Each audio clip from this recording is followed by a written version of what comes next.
കോട്ടകൾ ഭദ്രമാണ് എന്നുള്ളതാണ് എൻ്റെ അഭിപ്രായം. അതിനകത്ത് കണ്ണൂർ, പാലക്കാട്, തൃശ്ശൂർ, കൊല്ലം, ആലപ്പുഴ, കാസർഗോഡ് ഈ 6 ജില്ലകൾ 100% ഇടതുപക്ഷത്തിൻ്റെ ഒപ്പം നിൽക്കുമെന്നുള്ളതാണ് ഞാൻ പ്രതീക്ഷിക്കുന്നത്. ഒന്നാമത്തെ കാര്യം, കാസർഗോഡ് 5 സീറ്റ് പറയുന്നതിൻ്റെ അകത്ത് UDF പറയുന്നത് 2 സീറ്റേ ഉള്ളൂ. അവർ 2 സീറ്റേ കിട്ടുള്ളൂ എന്നാണ് പറയുന്നത്. അതുപോലെ കണ്ണൂരിൽ 11 സീറ്റുണ്ട്. അതിൻ്റെ അകത്ത് മാക്സിമം 3 UDF കിട്ടുള്ളൂ എന്ന് പറയും. ഇരിക്കൂര്, പേരാവൂർ, കണ്ണൂർ. അതിൻ്റെ അകത്ത് പേരാവൂരിൻ്റെ കാര്യം വളരെ സംശയമാണ്, അത് കിട്ടുമില്ല, കാര്യത്തിൽ സംശയമില്ല. അത് മാക്സിമം പോയാൽ 3 കിട്ടുമെന്ന് പറയുന്നു. പാലക്കാട് 12 സീറ്റുള്ള അതിനകത്ത് 4 സീറ്റേ UDF അവകാശപ്പെടുന്നുള്ളൂ. ഏതൊക്കെയാണ്? പിന്നെ തൃത്താല, ചിറ്റൂർ, മണ്ണാർക്കാട്, പാലക്കാട് 4 സീറ്റേ അവരവകാശപ്പെടുന്നുള്ളൂ. തൃശ്ശൂരിൽ 13 സീറ്റുള്ളതിൻ്റെ അകത്ത് മാക്സിമം പോയാൽ 4 എന്നുള്ളതാണ്. 5 വരെ പോവാം, മാക്സിമം പോയാൽ 4 എന്നുള്ളതാണ്. കൊല്ലത്ത് 11 സീറ്റുള്ളതിൻ്റെ അകത്ത് മാക്സിമം കിട്ടിയാൽ 5 അല്ലെങ്കിൽ 6. ഏതൊക്കെയാണ്? കൊല്ലം, ചവറ, കുണ്ടന്നൂർ, കുണ്ടറ, കരുനാഗപ്പള്ളി. അതിൻ്റെ അകത്ത് കൊല്ലം സംശയമാണ് എന്നുള്ള പറയുന്നത്. അപ്പോൾ മാക്സിമം 5 സീറ്റ് എന്നുള്ളതാണ്. തിരുവനന്തപുരം, ആലപ്പുഴ അവർക്ക് 3 എണ്ണമാണ്. ഇവിടെ കുട്ടനാട്, അരൂർ, പിന്നെ കായംകുളം 3 സീറ്റാണ് അവർ പറയുന്നത്. അപ്പോൾ പിന്നെ ഉള്ളത് ഇതാണ് ഇടതുപക്ഷത്തിൻ്റെ കോട്ട എന്ന് പറയുന്നത്. ഈ ഇടതുപക്ഷത്തിൻ്റെ കോട്ടയുടെ കൂടെ കൂട്ടേണ്ട ഒരു സ്ഥലം തിരുവനന്തപുരമാണ്. തിരുവനന്തപുരത്ത് അങ്ങനെ ആ തിരുവനന്തപുരം കൂടെ കൂട്ടിയാൽ മൊത്തം 75 സീറ്റാണ് വരിക. ഈ 6 ജില്ല പ്ലസ് തിരുവനന്തപുരം കൂടി കൂട്ടിയാൽ 75 സീറ്റാണ് വരിക. ഈ 75 സീറ്റിൽ തിരുവനന്തപുരത്ത് ഇടതുപക്ഷം പ്രതീക്ഷിക്കുന്നത് 8 സീറ്റാണ്. UDF പ്രതീക്ഷിച്ചത് 7 സീറ്റാണ്. അപ്പോൾ 7 വെച്ചോളൂ.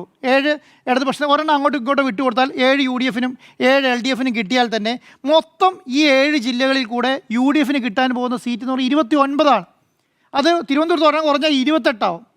മനസ്സിലായോ? ഈ 28 കഴിഞ്ഞാൽ ബാക്കി 54 സീറ്റ് ഈ 7 ജില്ലകളിൽ ആർക്കാ?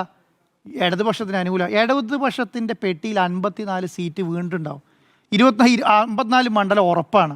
അപ്പം ഈ 54 മണ്ഡലം ഇത് ഇടതുപക്ഷത്തിൻ്റെ കോട്ടകളെ കുറിച്ചിട്ടാണ് ഞാൻ പറഞ്ഞത് കേട്ടോ. ഇനി ഈ 54 കഴിഞ്ഞാൽ ബാക്കി എത്ര വേണം ജയിക്കാൻ വേണ്ടിയിട്ട്? ബാക്കി എത്ര വേണം? 17 സീറ്റ് മതി. ഈ 17 സീറ്റ് ബാക്കിയുള്ള 7 ജില്ലകളിൽ നിന്ന് ആര് പിടിച്ചാൽ മതി? LDF പിടിച്ചാൽ മതി. അതിനകത്ത് കോഴിക്കോട് 13 സീറ്റാണുള്ളത്. ഇടതുപക്ഷം പറയുന്നത് 6 സീറ്റ് UDF പറയുന്ന 6 സീറ്റ് അവർക്ക് ഉറപ്പാണ്. അത് അപ്പോൾ 8 വരെ പോവാം എന്നാണ്. അപ്പോൾ എത്രയായി? 8 6 8 7 8 13. അപ്പോൾ 5 സീറ്റ് അവിടെ തന്നെ കിട്ടിയോ? 5 സീറ്റ് അവിടെ തന്നെ കിട്ടി. മലപ്പുറത്ത് 16 സീറ്റാണുള്ളത്. 3 പറയുന്നുണ്ട്, പക്ഷെ ഒരെണ്ണം എന്തായാലും ഉറപ്പിക്കാം. അത് 1 കിട്ടി. 6. എറണാകുളത്ത് കളമശ്ശേരിയും കൊച്ചിയും ഉറപ്പിച്ചു. വൈപ്പിനും തൃപ്പൂണിത്തറയും സംശയത്തിൻ്റെ മകമാണ്, പക്ഷെ അവിടെയും 2 ഉറപ്പിച്ചു. അതിനകത്ത് 3 കൂട്ടിക്കോ നിങ്ങൾ. 4 ഉണ്ട്, 5 ഉണ്ട് കേട്ടോ. മൊത്തം ഏതൊക്കെയാണ്?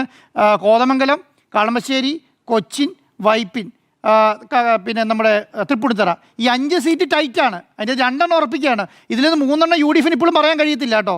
ഈ 3 പക്ഷേ 2 ഉറപ്പിക്കുകയാണ്. വയനാട് 3 സീറ്റേ ഉള്ളൂ. അതിൽ 2 കിട്ടുള്ളൂ. മാനന്തവാടി കിട്ടത്തില്ല. 3 മാനന്തവാടി ബാക്കി 2 ഉള്ളൂ. അപ്പോൾ തന്നെ കോട്ടയത്ത് 9 സീറ്റാണുള്ളത്. ഈ 9 സീറ്റിൻ്റെ അകത്ത് പാല, കാഞ്ഞിരപ്പള്ളി, പിന്നെ ചങ്ങനാശ്ശേരി, പിന്നെ ഏറ്റുമാനൂർ ടൈറ്റാണെന്ന് പറയുന്നുണ്ട്. പക്ഷെ 3, 4 സീറ്റ് ഉറപ്പാണ്. ചങ്ങനാശ്ശേരി ടൈറ്റ് പോലുമല്ല, അത് ഉറപ്പാണ്. അതെ, ചങ്ങനാശ്ശേരി ടൈറ്റ് പോലുമല്ല.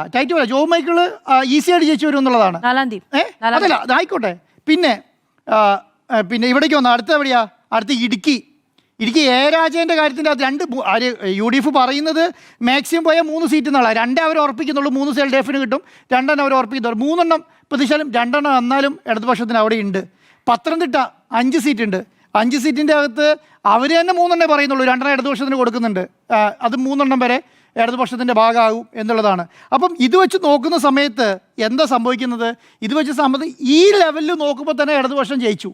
ഭരണ അധികാരത്തിലേക്ക് വരാനുള്ള സാഹചര്യം കേരളം സംബന്ധിച്ചിടത്തോളം ഉണ്ട്. ഞാൻ പിന്നെ ഈ ആദ്യം പറഞ്ഞ 7 മണ്ഡലങ്ങളില്ലേ, കണ്ണൂർ, കാസർഗോഡ്, പാലക്കാട്, തൃശ്ശൂർ, കൊല്ലം, ആലപ്പുഴ, തിരുവനന്തപുരം, ഇവിടെ മൈനോറിറ്റി കൺസോൾട്ടേഷൻ ഉണ്ടായാലും പ്രശ്നമല്ല. പാലക്കാട് ജില്ലയിൽ മൈനോറിറ്റി കൺസോൾട്ടേഷൻ ഉണ്ടായ പ്രശ്നമല്ല.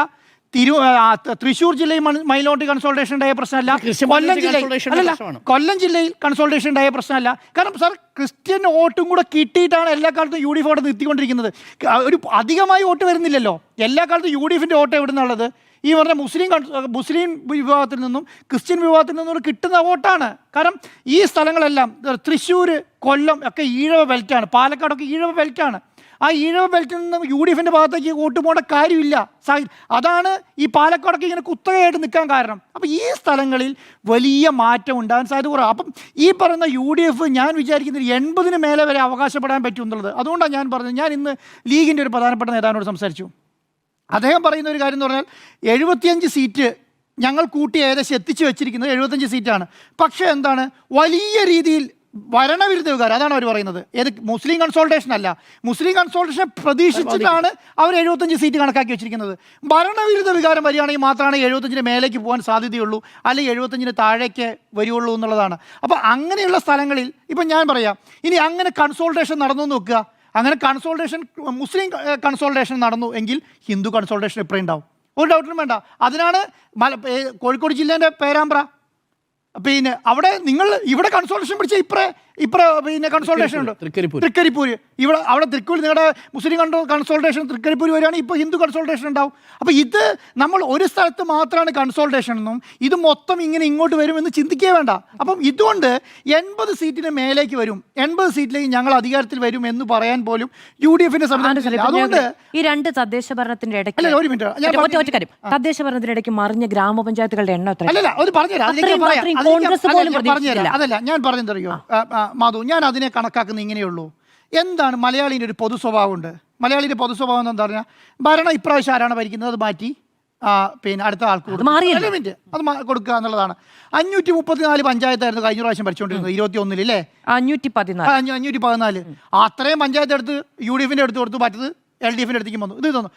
പക്ഷേ നിയമസഭയിൽ എന്താ പ്രശ്നം, MLA-മാർ കാരണം 10 വർഷമായിട്ട് 58 MLA-മാർ 10 വർഷമായി കേരളത്തിൽ തുടർഭരണം എന്ന് പറയുന്ന സാഹചര്യം സംഭവിച്ചല്ലോ. അപ്പൊ ഈ സർക്കാർ എന്നുള്ള കൺസെപ്റ്റ് മാറി. അതിലേക്ക് ഞാൻ വരാം.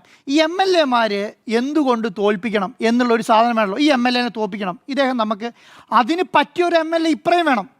ഞാൻ പറയുന്നത് ഇപ്പോൾ രണ്ട് സ്ഥാനാർത്ഥികൾ മത്സരിക്കുകയാണ്. ഒരാൾ സിറ്റിംഗ് MLA ആണ്, ഒരാൾ സിറ്റിംഗ് MLA-നോട് എതിരായി മത്സരിക്കുന്ന UDFൻ്റെ കാൻഡിഡേറ്റ്. 99 സീറ്റ് LDFൻ്റെ ഭാഗമാണല്ലോ. ഈ UDFൻ്റെ കാൻഡിഡേറ്റിന് ഈ MLA-നേക്കാളും കൂടുതൽ പ്രഭാവം വേണം, നല്ല രീതിയിൽ ഗംഭീരമായി പെർഫോം ചെയ്യുന്നവർ. പിന്നെ എന്താ ഒരു ഓപ്ഷൻ എന്ന് പറഞ്ഞാൽ ഈ പറയുന്ന സർക്കാരിനെതിരെ ആൻറ്റി ഇൻകുംബൻസി വരികയും അത് ഇത് MLA-ൻ്റെ മേലെ കവർ ചെയ്ത് അപ്പുറത്തേക്ക് പോവുക എന്നുള്ളതാണ്. അങ്ങനെ ഒരു വലിയ ചർച്ച ഈ പറഞ്ഞ ഇലക്ഷനിൽ നടന്നിട്ടില്ല. ഈ പറയുന്ന ഒരു സ്ഥലത്ത് വികസനം മാത്രം നടത്തുകയാണ്, ആ വികസനം കണ്ടുകൊണ്ടിരിക്കുന്നുണ്ട്. രണ്ടാമത്തെ കാര്യം പറയുന്നത് പിണറായി വിജയൻ എന്ന് പറയുന്ന ഒരാൾ എന്തോ ഒരു ഭീകരജീവിയാണ്. ഇദ്ദേഹം എന്താണ് വലിയൊരു ഏകാധിപതിയെ പോലെ UDF പറഞ്ഞുകൊണ്ടിരുന്ന കാര്യമാണ്, ഏകാധിപതിയെ പറഞ്ഞുകൊണ്ട്. അതുകൊണ്ട് കേരളത്തിൽ അങ്ങേയറ്റം തുടങ്ങി ഇങ്ങേയറ്റം വരെ ഹോർഡിങ് വെച്ച് കഴിഞ്ഞാൽ ഇത് വലിയ പ്രശ്നമാണ് എന്നുള്ളതാണ്. അങ്ങനെ വെച്ചിരുന്നെങ്കിൽ, അങ്ങനെയാണ് പ്രതീക്ഷിക്കുന്നെങ്കിൽ ഉമ്മൻചാണ്ടി 2011-ലും 2016-ലൊന്നും അന്നത്തെ മുഖ്യമന്ത്രിയായിരുന്നു ഉമ്മൻചാണ്ടി, അന്നത്തെ പ്രതിപക്ഷ നേതാവായ ഉമ്മൻചാണ്ടിയുടെ ഹോർഡിങ് വെച്ചിട്ടാണ് കേരളത്തിൽ മുഴുവൻ ഇലക്ഷനെ നേരിട്ടത്. അതുപോലെ തന്നെ ഈ പിണറായി വിജയൻ 2021-ൽ ഇതുപോലെ തന്നെ തുടർഭരണം വരുമെന്ന് പറഞ്ഞിട്ട് അധികാരത്തിൽ ഈ പറഞ്ഞ പിണറായി വിജയൻ്റെ ഫ്ലക്സ് വെച്ചിട്ട് തന്നെയാണ് മുന്നോട്ട് പോകുന്നത്. പിന്നെ 2016-ലെ പിണറായി വിജയനും 2021-ലെ പിണറായി വിജയനും 2026-ലെ പിണറായി വിജയനും തമ്മിൽ വലിയ വ്യത്യാസമുണ്ടെന്ന് തോന്നിക്കഴിഞ്ഞാൽ അത് തോന്നേണ്ട എവിടെയാണ്? അടിത്തട്ടിലാണ്. ഈ അടിത്തട്ടിൽ സാധാരണക്കാരുടെ ഇടയിലാണ് തോന്നേണ്ടത്. സാധാരണക്കാരനെ സംബന്ധിച്ചിടത്തോളം അവൻ്റെ ക്ഷേമ പെൻഷനുണ്ട്. അവന് ഈ പിണറായി വിജയനെതിരെ വലിയ രീതിയിൽ എന്താണ് ആൻറ്റി ഇൻകുംബൻസിയാണ് എങ്ങനെയാണ് വന്നത്, പിണറായി വിജയനെതിരെ നിലപാട് സ്വീകരിച്ച് എങ്ങനെയാണ് ഇത് RSS-ഉമായി ചേർന്ന് എന്തോ വലിയ സംവിധാനം ഉണ്ടാക്കാൻ പോകുന്നു എന്നാണ് പറഞ്ഞു വരുത്താൻ ശ്രമിച്ചത്. അതുകൊണ്ട് നിങ്ങൾ എന്ത് ചെയ്യണം, ഈ പറയുന്ന ന്യൂനപക്ഷങ്ങളെല്ലാം ഒറ്റക്കെട്ടായി നിൽക്കണം. അതാണ്ട് CPM-ഉം BJP-യും കൂടെ എന്തോ കൂടി ചെയ്യാൻ പോകുന്നു എന്ന് പറഞ്ഞു കഴിഞ്ഞാൽ ഉണ്ടാവുന്ന ദോഷം എന്താണെന്നറിയോ? ഇപ്പറേ കൺസോൾട്ടേഷൻ ഉണ്ടാവുന്നതിനൊപ്പം തന്നെ അപ്പുറം വേറൊരു കൺസോൾട്ടേഷൻ ഉണ്ടാവും.